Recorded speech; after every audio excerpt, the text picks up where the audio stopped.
workshop in the sky! Oh, you gotta see it to believe it. Holy crap. Makes you wonder why T'Pol even bothers with phlogiston wings when he has tech like this. Well, according to the notebook, the platform beneath us runs on components from the Cinder City. Those can't be mass-produced. Also, I have some doubts about its mobility after seeing how it moved just now. For someone like T'Pol who dreams of flying freely, this definitely doesn't cut it. But if he's got that relic, he should be able to make a set of prototype wings for himself, right? Why bother making a whole flying workshop so he can mass-produce them? My question is, how and where did he build all this crap and no one noticed? If he can come and go freely from this workshop, he's probably already built those prototype wings for himself. But this doesn't add up. If he's already achieved the power of flight, then he must have bigger dreams we don't know about. But what? I think he just hates With any Kukasaurs. luck, we'll find the answers in his workshop. I think dude is crazy and just hates Kukasaurs.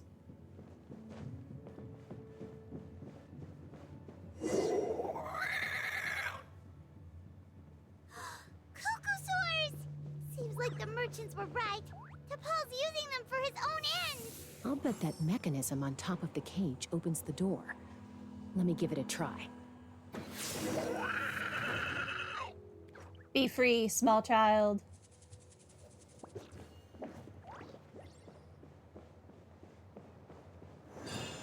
I gotta fly over there.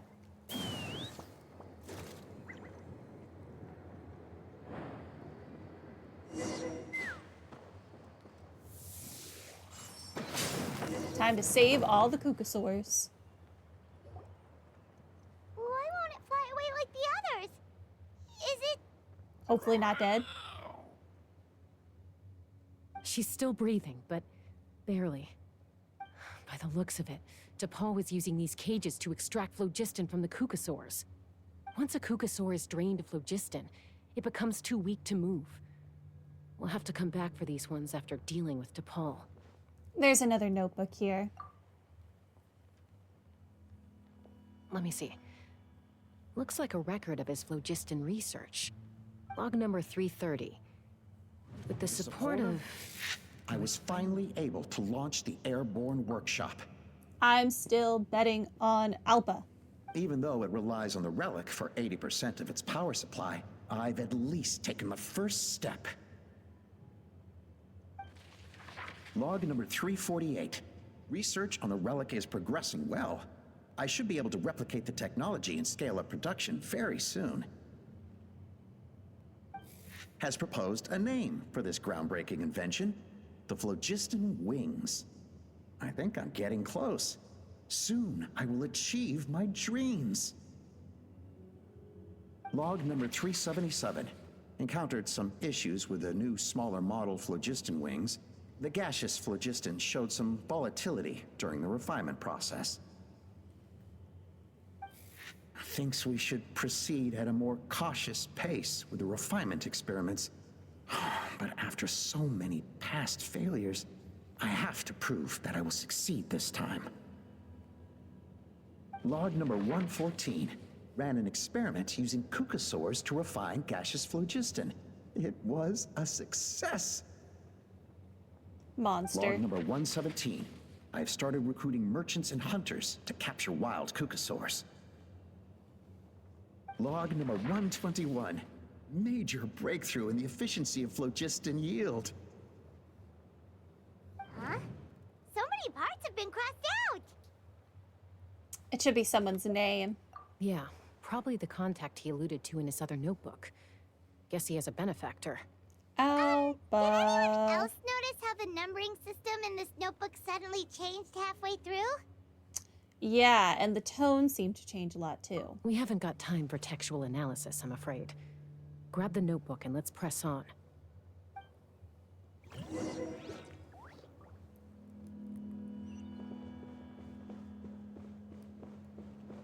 I'd better get to kill this man at the end of this quest. Huh. Never seen one of these before. Looks like this was built with the Cinder City components, too. You're not thinking of giving it a nice hard kick, are you?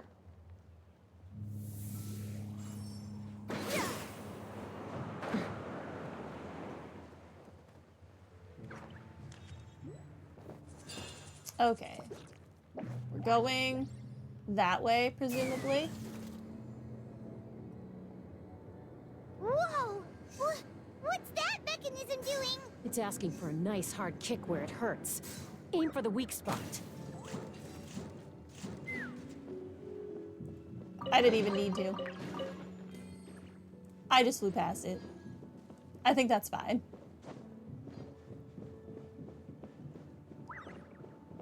I think I would have gotten hit if I'd tried to shoot it. What are they doing here? It's T'Pol's henchman. He must have brought them here using the relic in his prototype wings. Watch out!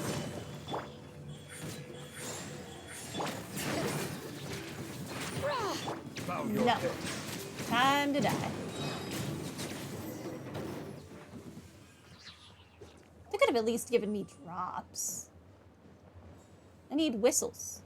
Hey, look here! More of T'Pol's notes! Let's hope there's some useful information inside.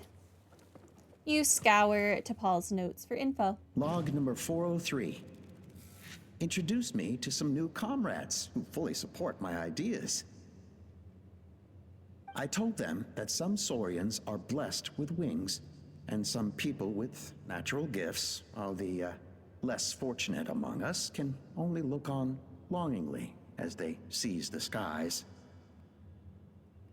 But I also told them that progress can erase individual differences. Think of the tools humanity has made to fight back against wild beasts. The law we have put in place to even the playing field between the strong and the weak. I promised them that our research will be the new frontier of human progress. With our phlogiston wings, the power of flight will no longer be for a select few to enjoy. Imagine a world where the skies are for all to share. Yeah, which is great until you run I out of only hope Kukasaurs. that when we finally achieve this goal, will be proud of me. Imagine a world where the skies are for all to share. Yes, what a wonderful world that would be. If only it were possible. We could respond faster, and so many tragedies could be prevented. But T'Pol, what about the saurians you're draining dry of phlogiston? You're not sharing the sky, you're stealing it. Bad move. I won't let you get away with it. Oh, she's angry.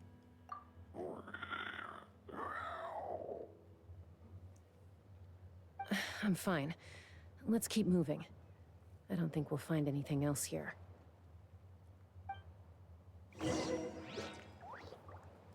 Chasca is not a happy camper right now. I didn't miss a treasure chest, did I? Maybe. You never know.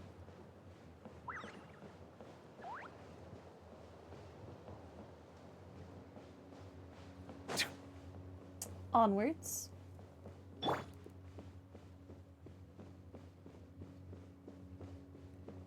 All right, we're going over there. Take me up!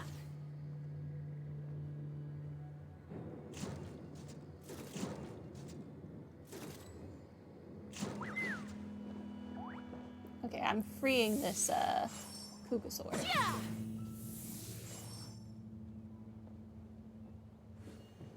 It may not be able to escape, but at least it's free.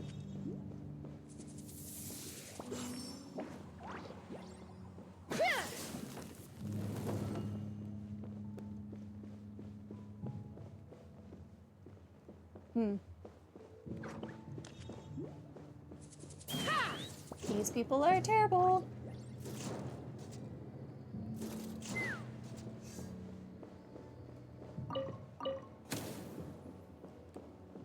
Okay, are there any others that I can free, or are they all, like, dead?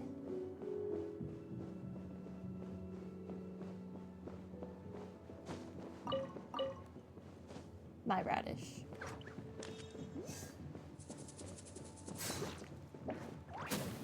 Take me up! We freed all the Kukasaurs we could, right? Oh, that's a huge win already! Go us! Okay, good. We freed the Kukasaurs.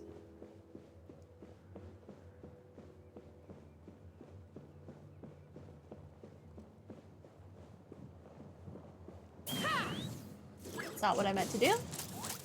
Locked on!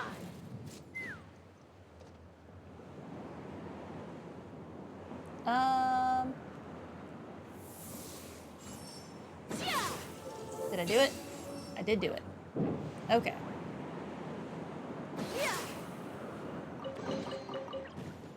Mine.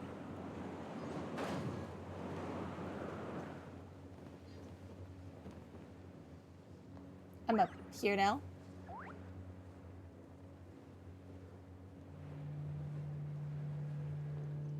This place is absolutely massive. How did no one notice this being built or see the shadow it cast?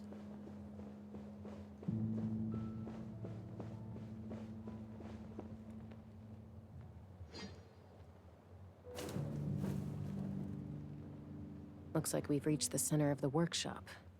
And still no sign of Koya's baby.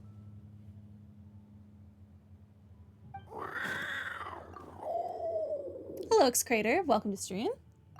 Let's search this area for now. If we still can't find Chime, we'll double back. Okay. You split up and begin your search.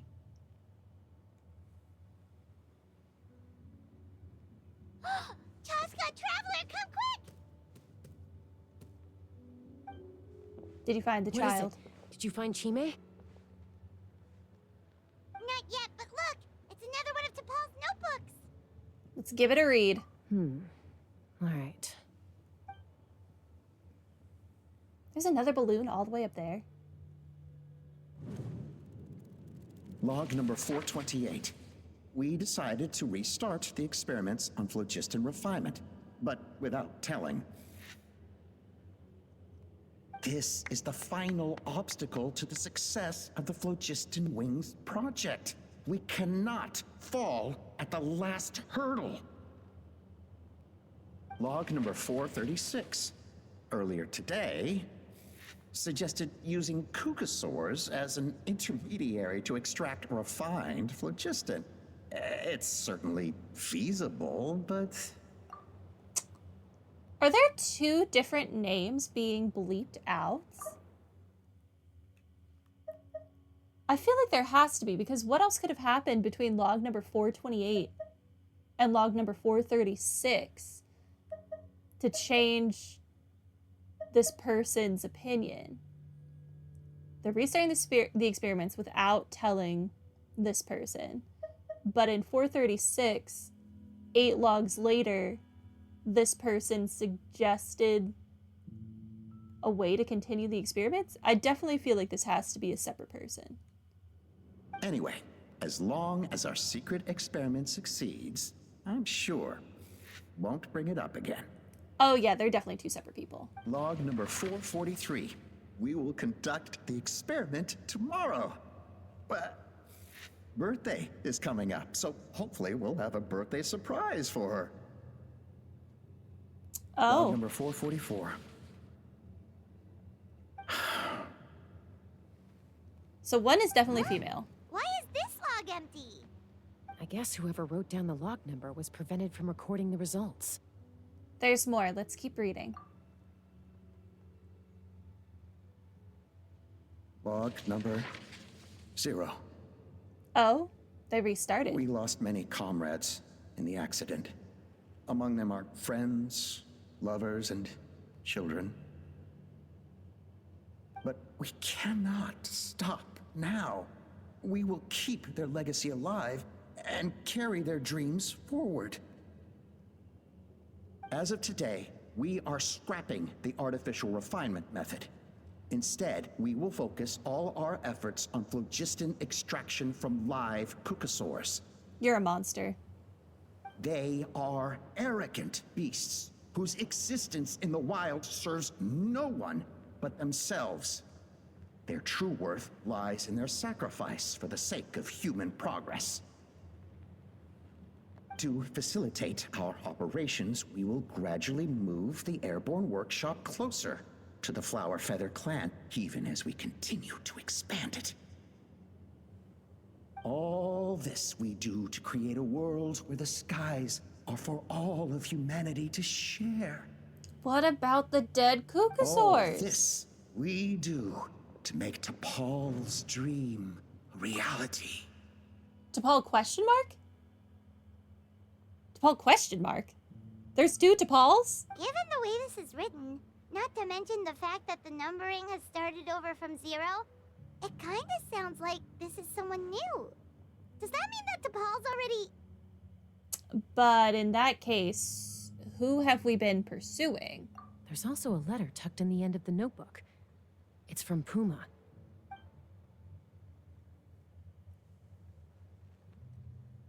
T'Pol, I don't know where you are right now, so I don't know how to reach you. My best bet is to send this letter to the Flower Feather clan. Your father is gravely ill. Oh, I know we've had our differences in the past, but he is still your father. Won't you come and visit him? Please. I know you never liked him and cared even less for me. All you ever yearned for is the sky. And your birth mother. Alpa is his birth mother. But we'll still be waiting here for you if you do come back. This may be the last chance you'll get to see your father. So Puma's not T'Pol's real mom? Huh. Well, she did say he never called her mom, but I'm gonna assume she was just venting. We know that T'Pol's father passed away quite recently, and this letter looks recent. By contrast, the writing in this notebook is old and faded. It looks like the real reason T'Pol didn't attend his father's funeral is because he'd long since passed away himself. Then T'Pol's birth mother, or the benefactor who funded this workshop. Aha. It's Alpa. If we ask ourselves why this letter was sent to the Flower Feather clan, why T'Pol always yearned for the sky, and how he got his hands on a relic from the Cinder City. We know that she spent years wandering before she came back and joined the flying squad, or whatever the heck they're called. It all points to one answer. Alpa. That's right. T'Pol was my child. He was born during my days as a wingless wanderer. I His birth called gave it. me new hope. I wanted to become the kind of mother who spent her days as a valiant rider, soaring the skies.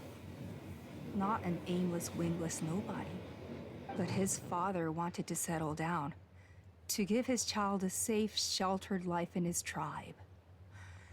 We fought about it constantly, until the love we once had for each other was gone. He started a new family, with another traveler who was also looking to return home. And I went back to the Flower Feather clan, alone. Wow, he fell out of love and back in love super fast. Dang. Alpa? I had no idea that despite being raised among the children of echoes, my child still harbored dreams of the skies. Can you imagine, Chasca? The joy and surprise I felt when he showed up at my door, asking to join the flying trials. Or how proud I was when he said he wanted to prove his own worth, rather than relying on my position as elder. And then the anguish that overcame me when he was rejected by the Kukasaurs and became wingless, just as I had after my injury. You've got a lot of nerve showing your face here. Don't take this the wrong way, Chasca. I'm not here for a fight. I just want to talk. Isn't that your preferred way to resolve things? That may be her preferred way to resolve things, but I'm gonna kill you. So there's that. I trust you've learned of T'Pol's wish on your way here. A world where the skies are for all of humanity to share. If only his dream can be realized, no one will ever have to lose their wings again. Our aerial prowess will be greater than ever before. I guess only humanities count humanity counts as no one, Kukasaurs don't count. They'll die for you to be able to fly. You're a monster. War will never again come at such a great cost. The loss of Koichi is a tragedy that need never be repeated. That wasn't caused by her inability to fly. She was murdered by the Abyss Lady. Two totally different things. So tell me, Chasca, do you really wish to see the phlogiston wings forever grounded and gathering dust? Nothing you've Yes. said excuses all the conflict you've caused. You mean the argument back at the tribe? It was a necessary measure. Sometimes this is the only way to accelerate the pace of progress. I would not consider killing dinosaurs to be progress, but to each their own, I suppose. Is a mother harming her children when she coaxes them into swallowing a bitter pill? Of course not. It is a brief moment of suffering for the greater good, and the child would come to understand this in due course. Are you comparing a child having to take bitter medicine to you literally killing a crap ton of dinosaurs? One is idiotic. The other is mass murder. What is your problem? The phlogiston wings are that bitter pill. No, they're We will not. never progress as a tribe if we cling to the scraps the Kukasaurs offer us. Once the people have embraced the phlogiston wings, they will never look back. Even if they learn how the refined phlogiston is sourced. They will convince themselves that the sacrifice of a few Kukasaurs is a small price to pay for our dominion over the skies. Just because you're a psychopath doesn't mean that the rest of the tribe is as well. But this I had not anticipated. Mutoda's not going to be cool with this. I barely had the chance to introduce the phlogiston wings to the tribe before you found this place. Your plan was hardly foolproof. Yet, it can still be salvaged. Chasca, traveler, you are the hope of humanity. I'm sure you have your doubts about my methods, but know that my love for humanity and for Natlan is genuine. You know me, Chasca. And you know that I've always treated everyone in the Flower Feather clan as my own children, as fellow humans. Surely you can understand my perspective. First of all, Chasca was raised by Kukasaur, so I'm pretty sure she considers herself to be a Kukasaur, so no. And also, I'm a god. I'm not a human, you piece of trash. I'll need your nonsense. You wish. Alpa, Natlan doesn't belong to humans alone. And truthfully, neither do I.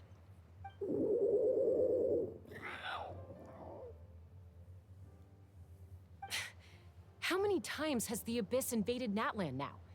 And yet despite how much stronger it is than us, Natlan still stands as a nation of humans and saurians. Peace imposed by force will crumble in a matter of days, because social bonds are what hold a civilization together. Weren't you the one that taught me that? And yet you would break the bond we share with our saurian companions to take more power for ourselves? That's as stupid as hacking your own arm off to use it as a club.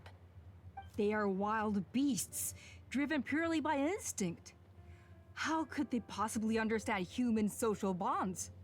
Ugh, how did someone like her ever become a writer? How did she become an elder? Maybe Kukasaur instincts are not so different from ours because clearly she had them fooled too. You overestimate them. They bow to the strong and shun the weak. That's all there is to it. They never gave Tepal a second glance when he was at his lowest, nor me when I returned injured from the Cinder City. It's all about survival of the fittest for them. Plain and simple. They obeyed me once I proved myself stronger than them, but the moment it serves them better, they'll abandon me in a heartbeat. You're wrong, Alpa. They only reject the wingless because they don't want to fly anyone to their death. Chasca, I will promise you this. only the unruliest wild cucosaurs will be used for phlogiston extraction. The ones who have nothing else to offer to humanity. Who are you to decide that, you crazy lady? Can we please kill her and move on with our lives? Please. Well, that's too bad. Because I know a few unruly wild cucosaurs who don't think that idea is gonna fly. Namely my mom, my sister, and me. And the others? To us, they're friends, family, even children. So if you want to put any of them in one of your cages, you're gonna have to go through us. Is that right? I knew you might be difficult to convince. Maybe this will change your mind.